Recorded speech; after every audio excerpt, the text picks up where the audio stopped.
On the Isle Falls Veterans Memorial is the name Merle Chaplin. At 15, cultivating corn with horses, the first tractor in 1938, and from the cornfields of Iowa to World War II, where Merle was an eyewitness to the devastation that a nuclear bomb dropping on Nagasaki, Japan. Merle Wayne Chaplin. Okay, and you grew up in Isle Falls? Yes. What year were you born, Merle? 23. 1923? Mm-hmm. Oh, growing up in Iowa, where was your farm at? Northeast Iowa Falls, about 3.5 miles. Okay. And how many acres did your dad farm?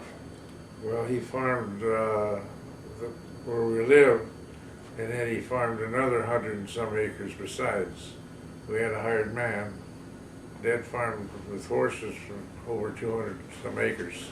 That was a big farm back in the 30s. That was a big farm, yeah. What was it like working behind horses all day long? Well, the only work behind horses I did was cultivating. Single row cultivator. And you did that pretty much all day. It was pretty hot. And if the wind was blowing, why it blew a little dust too. Do you remember getting your first tractor? When was that? Yeah, in 1938, Dad, little John Deere. So you would have been about 15. Something like that, yeah. What did you think when all of a sudden you got a tractor? Well, you got it for cultivating. And when they got that, I did the cultivating, and that was it. Dad didn't do any more. I did the cultivating with the tractor. What was like a typical day for a 15-year-old farm kid in Isle Falls, Iowa? Well, basically, get up, milk the cows, and then if there was any work to be done in the field, why I'd have to harness the horses before I went to school. Then when I got home from school, why, chores in the evening. As a boy, farming behind horses, to the day where a tractor runs off the satellite. Could you ever had imagined that happening? Not really, no. Okay. Well, of course we knew tractors were being built and coming into farming, but you had no idea farming was going to change as much as it did, as far as the implement part. Saturday night, when I was small, everybody went, well, not everybody, but most everyone went to town Saturday night. And of course we'd go to the show, the movie, and get a quarter a week and go to the show for a dime and a nickel for popcorn and have a dime left over. Which don't sound like much, but a dime was quite a bit. Do you remember December 7th, 1941? Yes, I was doing chores for one of our relations in Radcliffe, and I was coming home that Sunday morning, I had the radio on, and at that time I had no idea where Pearl Harbor was. I had no idea where it was when I heard it on the radio. Did you have any thoughts about what had just happened? Well, I had some thought, but I don't think I actually realized what this amounted to. Of course, it was something different, all new to me. You didn't hear of bombing or anything like that before. I think afterwards you had more feeling at it at the time because you didn't apprehend just exactly what all did happen. You knew it was bombed, but it was afterwards you found out so much more about it. And that's when you got your feelings.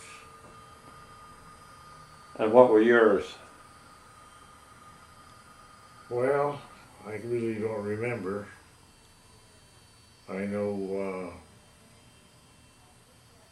a lot of my friends were going to this service,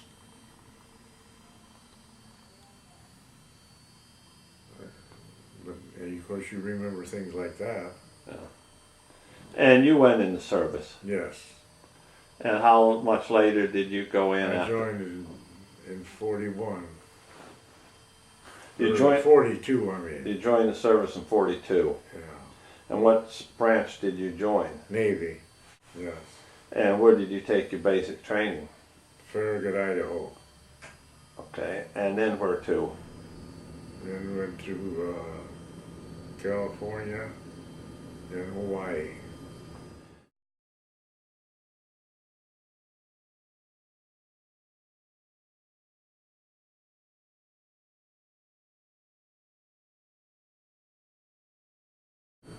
Well, I ended up, it was in Hawaii, and I was doing clerical work, and one day I was going out the door with papers in my arm. Opened the door, opened it outside. Well, I opened the door, hit the Admiral, knocked him down, and I was trying to salute him and hold my papers, and he sat there and laughed at me. He said, "Don't worry about it, you know." So anyhow, that's how I got on his staff. We were shipped out to the Marshall Islands, and we got down and were assigned to different ships, and I was assigned to his ship because he apparently asked for me, and I got on the Admiral's staff for the rest of the war. I was on the flagship. And Wasp. I was in the two-carrier Wasp and the Hancock. Okay. You were on aircraft carriers? Yes. And what was your job there? Well, I was clerical, and then when we got in actions, you were either at one of the stations or you were up on the bridge taking messages from ship to ship and typing them down so the Admiral could read them. There was no radio silence at that time because we were in battle. To the Marshall Islands, you said? We started, that's where I started from there to Tokyo. Went through nine major battles going from Marshall Islands to Tokyo.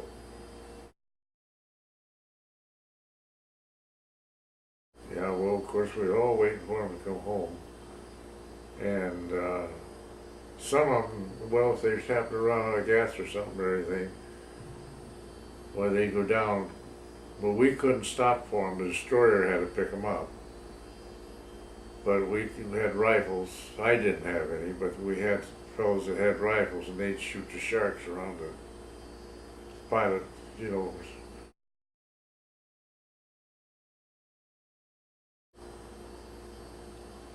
I think we had about 4 carriers, 2 battleships, and I can't tell you how many destroyers. I can tell you that for sure. It was in our unit. Tokyo Rose, I don't know, Mike. She was like, you heard of Axel Sally, of course, that was in Germany. Tokyo Rose was on the air, and we listened to her all the time because she had the best music. It was all band music from the United States. And that's the station we listened to. And we went into China Sea.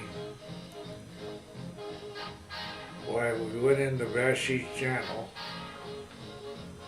and the next day, or third day after we was in there, she came on the air and said, "Don't know how you got in, but you're never going to get out." And she named some of the ships that were in our fleet. They knew the name of the ship and everything.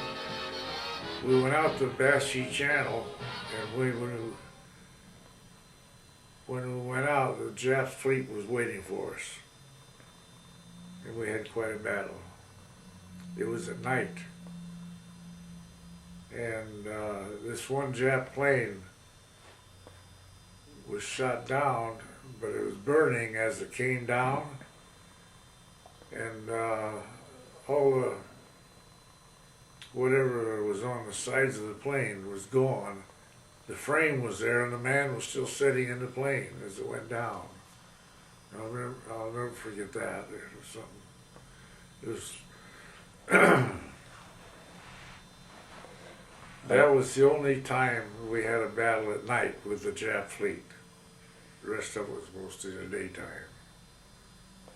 Because the Japs come out of the sun every day. When the sun come up, why, then the Japs would start. And they always came out of the sun. And sometimes they'd maybe send 8 or 10 planes. Well, of course, the fleet just annihilated them. If they just sent out 80 planes, they would have really done something. But they did, well, I couldn't say how many planes. They'd send out maybe a large amount, but those 8 or 10 had no chance. But of course, those suicide bombers are something else. Hard to believe.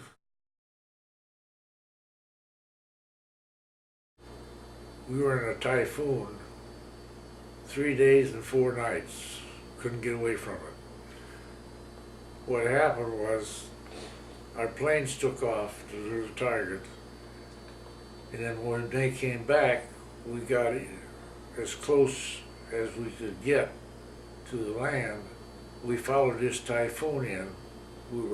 But it turned around and come back, and we couldn't get away from it. We lost 2 destroyers, had damaged 4 or 5 ships. We had waves. Well, they had to be 60 foot high because their hangar, our flight deck was 40 feet, and I got pictures that show the waves about at least 20 feet high. And the destroyers, we lost where the Spence and the Blue, they couldn't keep their bow into the wind, and it turned them sideways and rolled them over. And the last we heard from this one, they were upside down. And that's the last we heard of them. Like I say, first time I saw in action, this Jap Betty was machine gunning us. So I was running across the deck and I stopped and watched it until somebody came up and put their hand on my shoulder. "Where are you supposed to be?" And I took off, went to where I was supposed to go. But otherwise it was, well, it was coming across the water right at us, machine gunning, and I don't know, I just stood and watched it. Anyway, that's the last time I did that. First and last.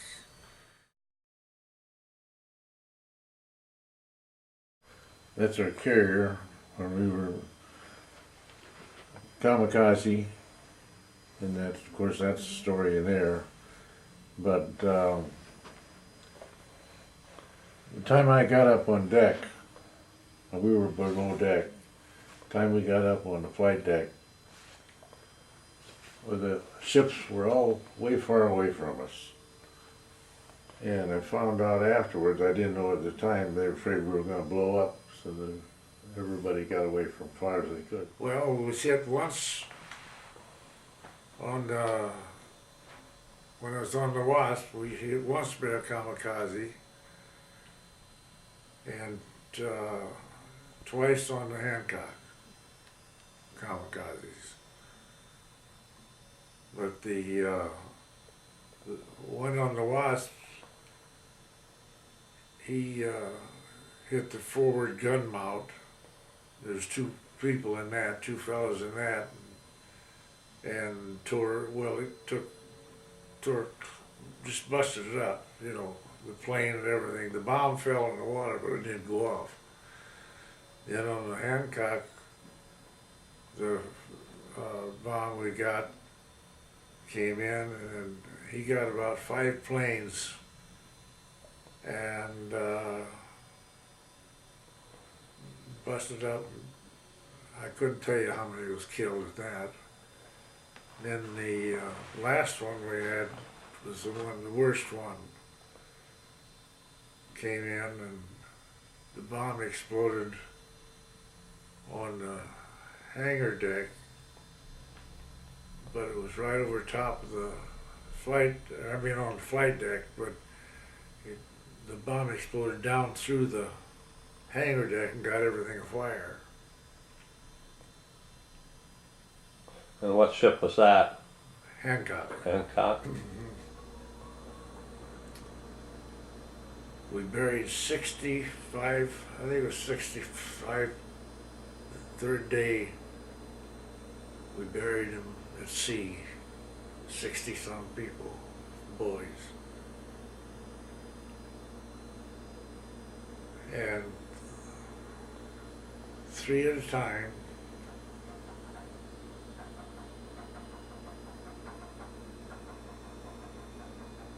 That's a long time ago.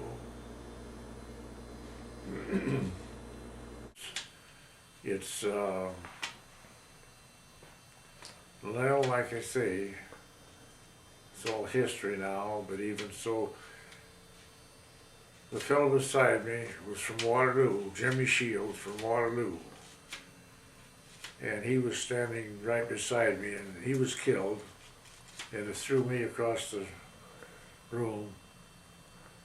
And, well, in fact, the wall blew in and hit me across the back and flew me over there, you know. And so I didn't realize it. I had back trouble, but I had 3 vertebrae knocked out of place. And the Navy, of course, I went with that until I got back to the States. So I could go to a chiropractor. And they'd put them back in, and I'd go home, and they'd come back out. Because they were out for so long that they wouldn't stay in. So it took a long time for them to get back. Do you ever have back problems now? No. Okay. Not now, everything's fine. And Was there a time that you thought, man, I'm not going to make it? never thought about it. Norm Bakatoon, another buddy of mine, came up to me after we were up on the fight, the hangar deck. And he said, "Merle, help me." I put my hand on his shoulder, and there was nothing there, just cloth and blood, no shoulder. And I got him up to where trying to help people. That's the last I saw of him. And I don't know, Mike, what I told you before, but during this time, I was helping with the wounded